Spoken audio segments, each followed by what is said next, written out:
Bonjour bien-aimés, je viens une fois de plus vers vous.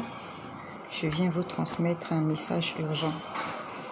Hier, le Seigneur m'avait montré quelque chose, mais j'avais oublié de vous le transmettre. C'était hier dans l'après-midi, alors que j'étais en prière, pendant ma pause déjeuner, entre 12 heures et 2h30 de l'après-midi. Alors le Seigneur m'avait montré une jeune fille. C'est une jeune adolescente. Et je pouvais la voir sortir de sa maison.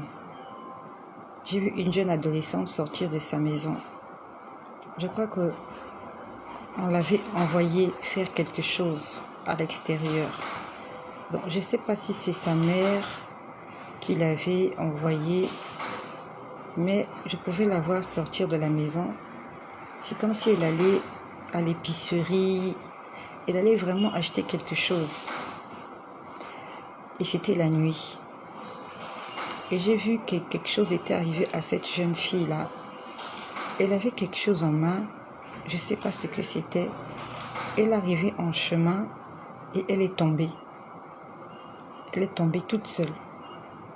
On ne l'a pas agressée, mais elle est tombée. Et non loin de sa maison, il y a un terrain vide non loin de sa maison. Quand elle est sortie de chez elle, elle a traversé une zone, comment je peux dire, une zone libre, quoi. Déserte, voilà, je suis en train de chercher le mot. Donc, le Seigneur m'a montré une jeune fille. J'aimerais inviter toutes les mamans, tous les parents, s'il vous plaît. Prenons soin des enfants, surveillons les enfants et prions pour les enfants. Quand le Seigneur nous montre, ça veut dire qu'il y a peut-être un malheur qui va arriver. Et si nous ne sommes pas vigilants, ce malheur-là va quand même arriver. Il ne faut pas que tu puisses dire que Dieu lui-même, il sait et qu'il va s'en occuper. La Bible nous parle de Moïse. La Bible nous dit que Moïse était un enfant, c'était un bébé, et que ses parents avaient vu qu'il était beau. Et à ce moment-là, le Pharaon avait demandé que tous les enfants mâles hébreux soient tués. La Bible nous dit que sa mère l'avait gardé pendant des mois à la maison. La mère était au courant du décret. La mère n'a pas attendu que les soldats viennent chez elle tuer son fils. On nous dit qu'elle a gardé l'enfant à la maison. Et ne pouvant plus garder l'enfant à la maison, elle a mis l'enfant dans une corbeille, dans un berceau qu'elle avait badigeonné de bitume, et elle allait laisser l'enfant dans le Nil. Et elle a demandé à la grande sœur de l'enfant, qu'on appelle Mariam, de surveiller l'enfant. Il faut que nous puissions surveiller les enfants. Quand il y a un décret, que ce soit dans le monde physique ou dans le monde spirituel, un décret contre ton enfant ou contre toi-même, n'attends pas que le décret arrive à son application. Tu dois te lever dans la prière. Si la maman de Moïse n'avait pas gardé Moïse, Moïse serait mort. Si la maman de Moïse n'avait pas laissé Moïse aller dans le Nil, elle avait préféré que Dieu lui-même puisse s'occuper de son enfant. Aujourd'hui, on ne parlerait pas de Moïse. C'est pareil pour l'histoire de Jésus. Quand Jésus est né, des mages sont venus l'adorer.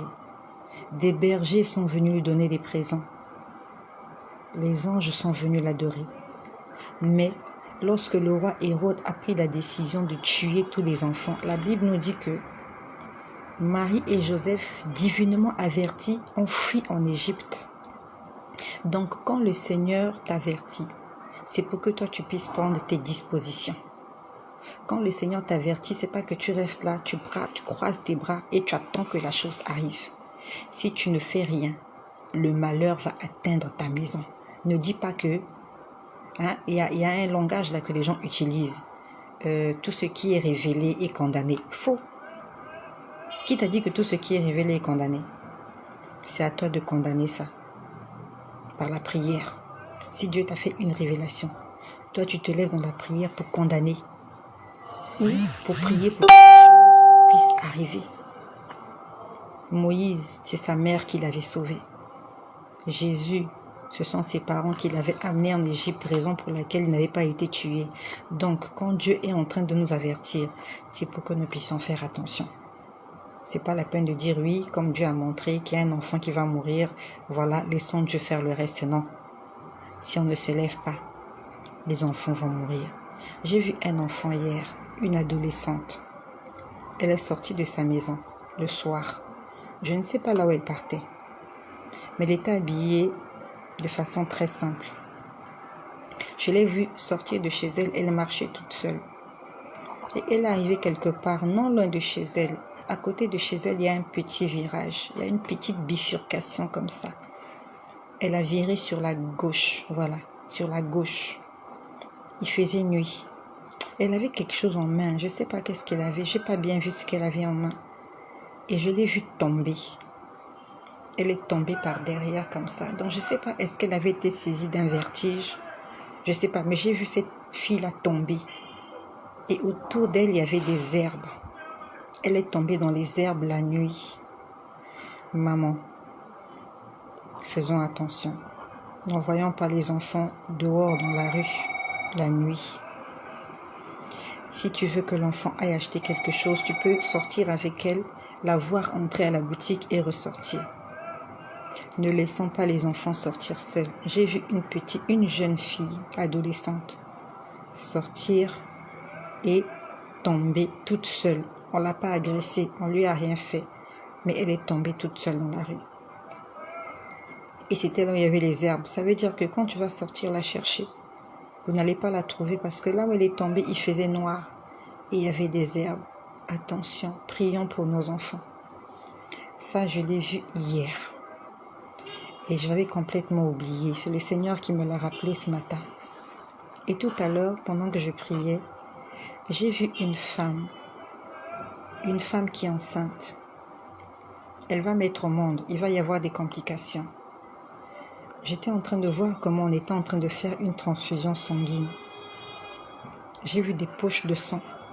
Donc je ne sais pas, est-ce que cette femme va accoucher de façon naturelle ou par césarienne? Parce que j'ai vu la panique. J'ai vu une dame venir rapidement avec l'enfant. C'était un petit enfant. Et on était en train, c'est comme si on était en train de réanimer l'enfant aussi. Mais vraiment, cette femme-là, elle a maltraité l'enfant. Quand je dis qu'elle a maltraité l'enfant, elle a pris ce nouveau-né, elle a mis le nouveau-né par terre. J'ai vu une femme, je ne sais pas si c'est une infirmière. Il y a eu un accouchement difficile. J'ai vu des poches de sang. J'ai vu une femme en train de porter un enfant, un nouveau-né dans ses bras. Mais ce n'était pas la mère de l'enfant. Je ne sais pas, est-ce que c'était quelqu'un du corps médical, mais je l'ai vu prendre vite l'enfant, amener l'enfant quelque part. Et elle a mis l'enfant par terre. L'enfant était nu. Je pouvais voir le cordon ombilical de l'enfant. L'enfant était nu et elle a mis l'enfant par terre. Ça m'a intriguée. J'aimerais te parler. Est-ce que tu es en état de gestation? Est-ce que tu attends un enfant? Il faut que tu puisses beaucoup prier. Même si tu n'attends pas un enfant, prions pour toutes les femmes qui sont en état de gestation et qui vont bientôt mettre au monde. Toi et moi aussi, nous sommes passés par là. Un jour, nous avons été appelés mères aussi. Nous sommes passés par là. Et c'est par la grâce de Dieu que nous sommes toujours vivantes et que nos enfants sont en bonne santé, vivants. Et un jour aussi, notre maman, elle est à la maternité. Et si quelqu'un s'était mal occupé de toi, aujourd'hui, tu ne serais pas là. Donc, toi qui es sage-femme, occupe-toi bien de ces femmes-là. Mets l'argent de côté. Fais-le avec ton cœur. Il s'agit d'une vie humaine, pas d'une seule vie. Il s'agit de 2 vies humaines. Et si on veut tuer cet enfant, ça veut dire que cet enfant a une destinée glorieuse. On ne jette des pierres que sur un arbre qui a des fruits. On a voulu tuer Moïse, mais ce Moïse qu'ils ont voulu tuer, c'est ce Moïse-là qui a sorti les enfants d'Israël de la servitude en Égypte. On a voulu tuer Jésus, mais c'est ce Jésus-là qui est notre Sauveur. Prions pour ces enfants-là que le diable veut tuer, pour ces étoiles qu'ils veulent éteindre. Prions pour toutes les femmes enceintes. Je t'invite à prier avec moi. Prions pour les femmes enceintes. Nous allons prier pour les enfants, pour nos enfants. Et nous allons prier pour les femmes enceintes. J'aimerais que tu puisses prier avec moi. Seigneur, je prie pour nos enfants. Les jeunes, les petits, les adolescents, même les personnes adultes. Seigneur Jésus, je te prie de prendre soin de tous les hommes qui sont sur la terre. Que tout plan de l'ennemi contre nous soit nul et sans effet. Et que toute langue qui se lève en jugement contre nous soit frappée par la puissance du Saint-Esprit. Seigneur, je te prie pour les femmes qui sont enceintes en état de gestation. L'ennemi a des projets de malheur et de destruction, mais Seigneur, je prie que tu puisses prendre soin de toutes les femmes enceintes, que tu puisses permettre qu'elles puissent accoucher dans des bonnes conditions et que les enfants soient pris en charge dès la sortie du sein maternel. Transfère ce message à une maman qui attend un enfant. Il va y avoir de la panique dans la salle. J'ai vu des poches de sang. Il va y avoir de la transfusion sanguine. C'est comme si quelqu'un va perdre beaucoup de sang. Et un enfant qui va être maltraité. Un nourrisson, un petit bébé. Prions, prions. Le Seigneur nous avertit. C'est parce qu'il nous aime. Soyez bénis. J'aurais voulu parler un peu plus, mais je préfère m'arrêter par là. Soyez bénis et que notre Jésus-Christ continue d'être glorifié.